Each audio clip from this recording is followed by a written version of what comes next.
Assalamualaikum warahmatullahi wabarakatuh. Jumpa lagi dengan saya Mulyadi Tenjo.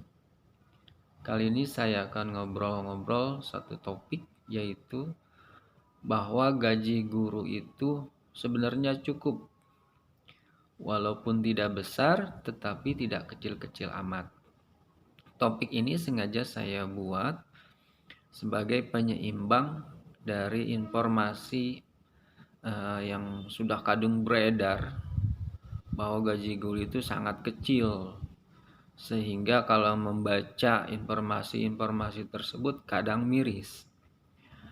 Nah, hal-hal seperti ini tentu tidak positif ya, tidak baik, terutama kalau dibaca atau didengar oleh generasi saat ini.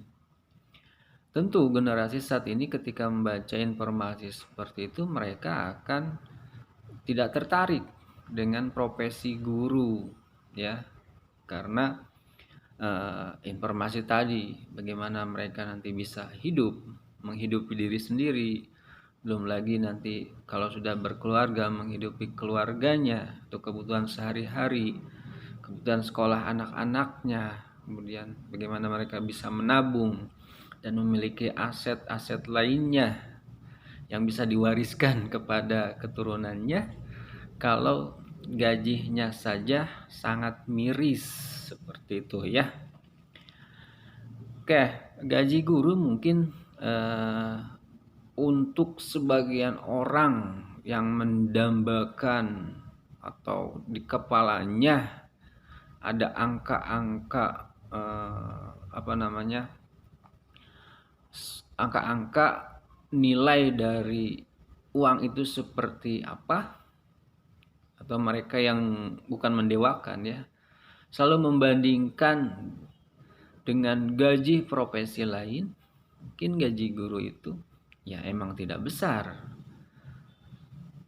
terutama guru-guru yang bukan berstatus sebagai PNS atau pegawai negeri sipil.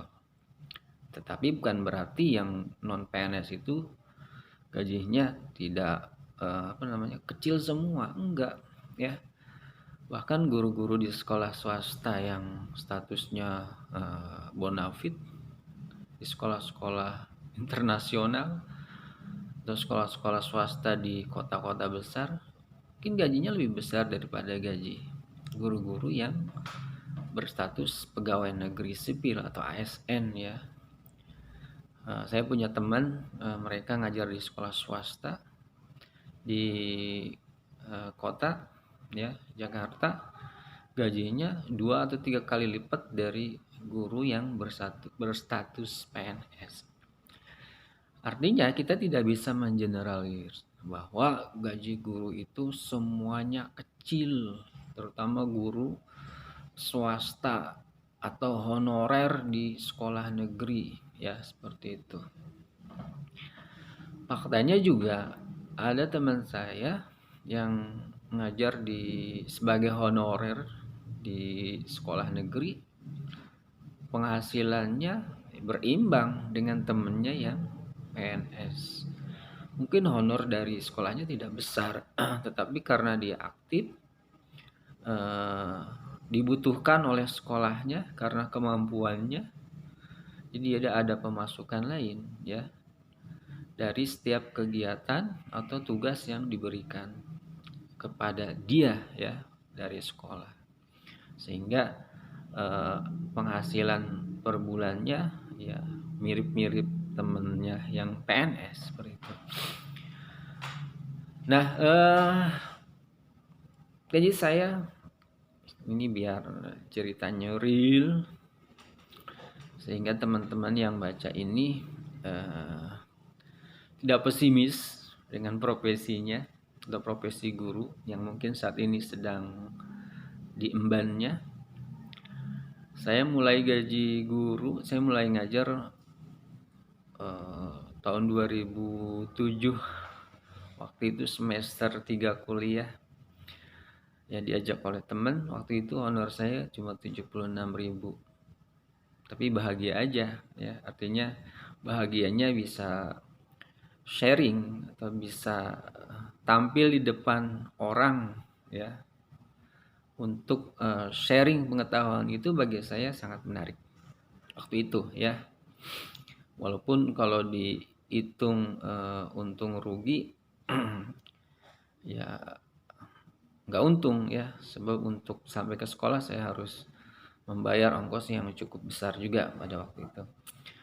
Dan setelah itu saya pindah ke salah satu sekolah swasta, gajinya udah lebih baik, dari 75.000 menjadi 450.000 ya. Angka yang nggak besar sih sebenarnya. Tapi tetap saja bagi saya sangat menarik, setidaknya uang honor saya per bulan itu dapat nambahin ongkos kuliah saya waktu itu ya. Oke, kita itu untuk apa namanya sharing aja ya. Artinya saya mengalami gaji terkecil 75.000. Mungkin teman-teman ada yang lebih kecil lagi ya seperti itu. Nah, setelah 13 tahun saya ngajar di sekolah ya. Faktanya ya peningkatannya ya ada, walaupun kalau dikalkulasi dengan kurs rupiah saat ini ya, atau nilai uang saat ini sebenarnya nggak signifikan banget ya. Sekarang saya bisa memperoleh gaji dari sekolah itu 2 juta sekian ya, 2 jutaan lah ya. Kemudian dari lain-lainnya 2 juta sekian. Kemudian dari kegiatan lainnya ya rutin tiap bulan kurang lebih ya 5 jutaan ya.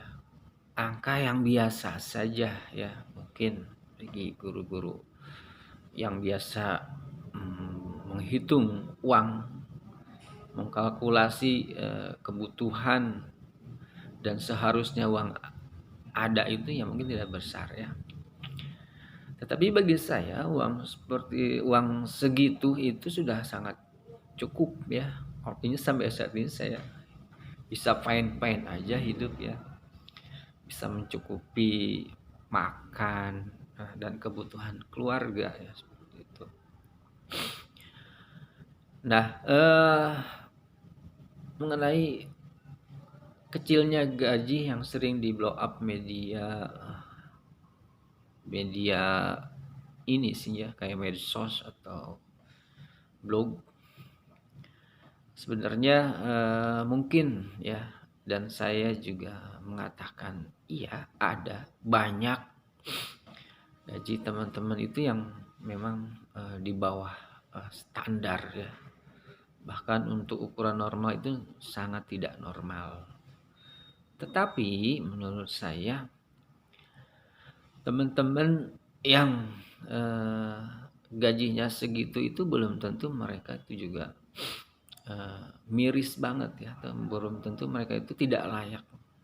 Faktanya mereka enjoy aja ya mengajar. Kemudian sebagai solusinya untuk bisa mencukupi atau membalancing sumber keuangan yang tidak besar itu ya, mereka jadi lebih kreatif. Mereka buka usaha lain ya, usaha-usaha yang sekiranya dapat menambah income, sehingga kos sebulan itu cukup, minimal kos sebulan lah ya, seperti itu. Nah, artinya apa?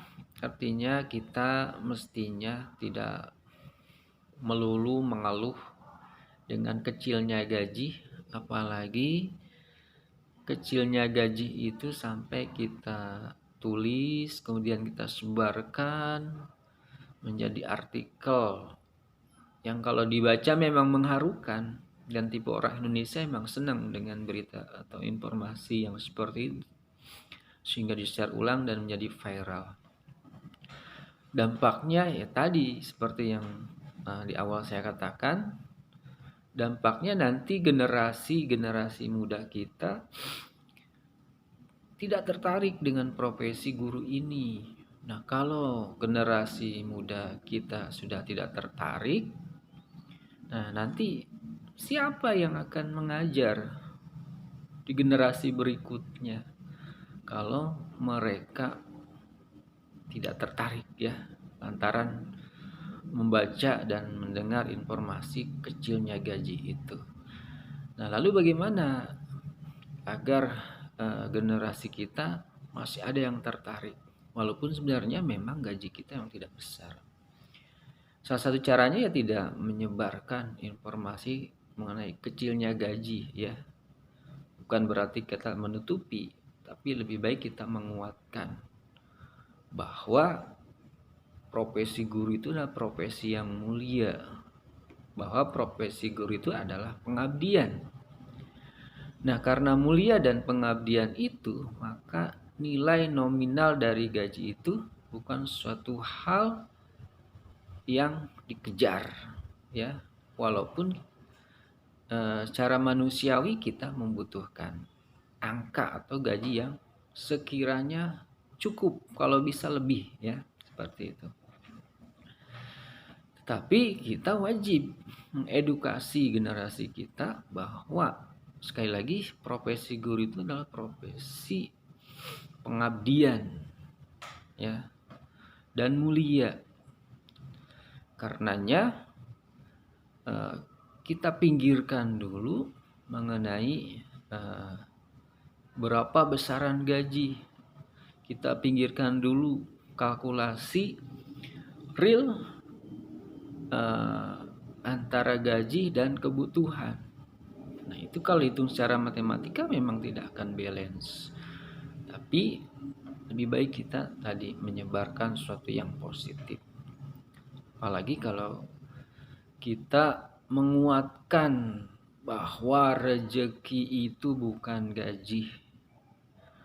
Bahwa sekalipun gaji dari guru itu kecil, tetapi kalau rezekinya besar, ia akan mendapatkan penghasilan yang besar pula dalam sebulan ya, minimal sebulan ya kalau hitungannya sebulan. Sekarang kita lihat ada satu teman guru, satu berstatus honorer di sekolah negeri, satu berstatus PNS bahkan kepala sekolah. Kalau dibandingkan status, tentu lebih tinggi salah satu teman saya tersebut yang PNS dan kepala sekolah. Tapi kalau dilihat dari kehidupannya secara ekonomi, ternyata cenderung lebih sejahtera teman saya yang statusnya honorer di sekolah negeri tersebut. Saya juga bingung ya, tidak bisa menghitung kenapa demikian. Ya, yang honorer ternyata punya rumah, keluarga yang harmonis, anaknya sekolah di sekolah yang bagus, kendaraan punya. Sementara yang PNS dan kapsik tersebut, teman saya itu, maaf, malah untuk rumah pun masih kontrak misalnya itu. Saya tidak tahu kenapa demikian. Tapi saya percaya itulah rezeki ya, bahwa rezeki itu bukan melulu dari gaji ya, tetapi dari sumber-sumber lain sesuai dengan, kalau bicara agama, sesuai dengan amal ibadah kita. Mungkin seperti itu ya, dan tentu sesuai dengan maksimal usaha kita. Toh kita masih punya waktu luang untuk membangun sumber-sumber rezeki lainnya ya, atau keran rezeki lainnya dengan cara membuka peluang usaha ya, seperti itu. Saya masih ingat apa yang dikatakan orang tua bahwa rezeki itu sudah dicukupi ya. Besar bukan berarti akan lebih, kecil bukan berarti akan kurang. Seperti itu. Taruhlah kita punya punya gaji besar, ternyata setelah gaji kita dapatkan tanggal 1, tanggal 2, ternyata tanggal 5-nya sudah habis karena kita banyak kebutuhan yang sebenarnya tidak terlalu penting ya. mungkin ada cicilan A, B, C, D dan seterusnya, sehingga gaji yang besar tersebut tidak cukup ya. Tapi ada juga yang gajinya kecil tetapi karena tidak punya cicilan, kemudian rajin membuka peluang usaha lainnya, ternyata jadi bisa nabung ya, untuk nabung untuk masa depan anak-anaknya, untuk persiapan sekolah ya, dan seterusnya. Nah, itu yang disebut rezeki. Bahkan orang tua dulu pernah mengatakan bahwa rezeki itu kalau sudah dimakan, kalau belum dimakan belum tentu itu rezeki. Misalnya kita punya uang segepok di kantong, kita beranggapan itu rezeki kita. Taunya sampai rumah ada orang ketuk pintu, assalamualaikum, misalnya seperti itu ya. Assalamualaikum, nah, misalkan saudara, ternyata dia lagi kena musibah dan lain sebagainya, membutuhkan uang. Nah, tentu karena kita punya uang, masa sih kita tidak meminjamkannya gitu ya. Karena saudara kita kena musibah tersebut. Nah, setelah dipinjamin kan, ternyata yang minjamnya itu kesulitan mengembalikan. Otomatis kan rezeki dan rezeki yang minjem tersebut ya. Artinya belum sempat kita apa-apain uang sudah berpindah tangan, itu rezeki ya. Atau mungkin hilang dan lain sebagainya ya. Atau aturan buat nabung ternyata tiba-tiba kita terbersit ingin membeli sesuatu yang tidak penting ya, beli handphone padahal handphone kita masih cukup bagus. Nah itu gambaran untuk rezeki ya. Mungkin teman-teman guru PAI atau para teman-teman yang lebih senior mengenai agama dan lain sebagainya kan lebih paham mengenai rezeki ini. Intinya satu pesan dari saya untuk semuanya, untuk rekan-rekan guru dimanapun, bil khusus untuk pribadi, bahwa lebih baik kita optimis dan menyebarkan info yang positif mengenai penghasilan guru itu sebenarnya cukup ya. Faktanya guru-guru itu kebanyakan hidupnya sederhana tapi cukup ya. Anak-anaknya sekolahnya sampai kuliah dan seterusnya. Walaupun katanya gajinya kecil ya. Bahkan untuk guru-guru generasi sekarang pulang pergi sekolah itu bukan lagi bawa sepeda kayak lagunya Umar Bakri, tapi sudah membawa roda 4. Nah itu berarti sebenarnya gaji guru itu cukup ya. Kalau nggak cukup, cukupkan dengan hati kita, terima dengan ikhlas dan berusaha untuk membuka keran usaha lainnya, sehingga gaji yang dirasa tidak cukup itu menjadi cukup karena ada usaha dari usaha lainnya. Oke, demikian untuk video kali ini, semoga bermanfaat. Mohon maaf atas hilap kata, salah ucap dan lain sebagainya. Assalamualaikum warahmatullahi wabarakatuh. Semangat.